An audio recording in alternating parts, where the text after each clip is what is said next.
Guys, troubleshooting muna kami.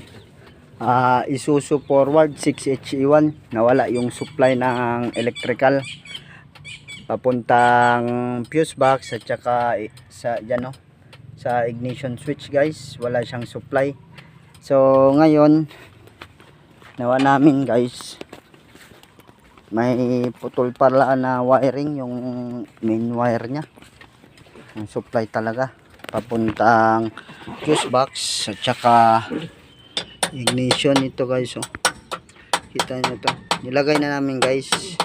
Yun na namin pinakita kanina, yung putol, may putol doon pala si Bro Richard, guys, oh, sa ilalim nagkabit ng negative.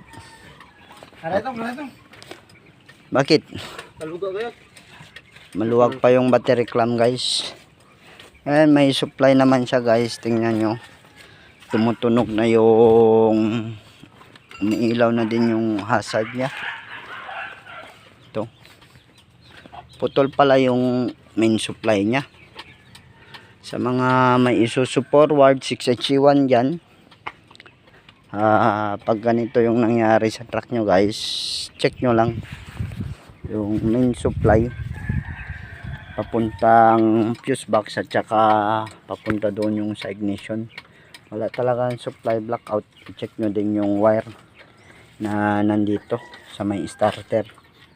Yan, guys, oh.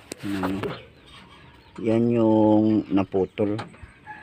So okay, tinap up na lang namin, kinabit namin ulit kasi may putol. So ngayon, guys, inigpitan pa ni Bro Richard yung battery clamp kasi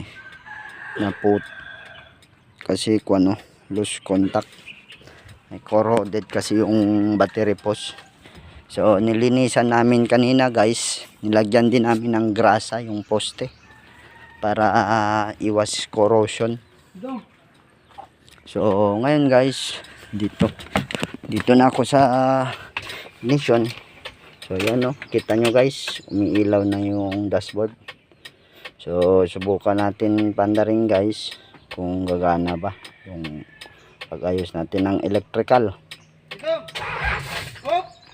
Ayun, maluwag pa rin, guys, kasi medyo malayo kasi kami dito sa tindahan, guys. Hindi kami makabili ng battery clamp, wala din kaming dalang extra, so inanapan na lang muna namin ng paraan. So although meron naman siya supply. So yan, guys.